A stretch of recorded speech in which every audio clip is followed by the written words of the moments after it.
ይሄ አሁን ቆሜ ያለውበት ቦታ በብሉይ ኪዳን መጽሐፍ ላይ በትንቢተ ዮናስ የተገለጠው ቦታ ሲሆን ቦታውም ኢዮጴ ተብሎ የሚጠራ ቦታ ነው።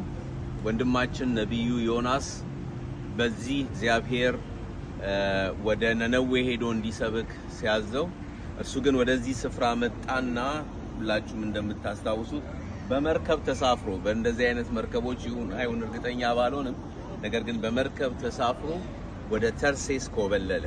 ተርሴስ ደግሞ የዛሬቷ ስፔን ናት። እግዚአብሔር አምላክ ለአገልግሎት ጠርቶን በስፍራው መገኘት ሲኖርብን ስንቶቻችን ጥሪውን እምቢ ብለን ወደ ሌላ ስፍራ እንደምንኮበልል አላቅም። የዮናስ ታሪክ ግን ለኔና ለናንተ ትልቅ ትምህርት እንደሚሰጠን አምናለሁ።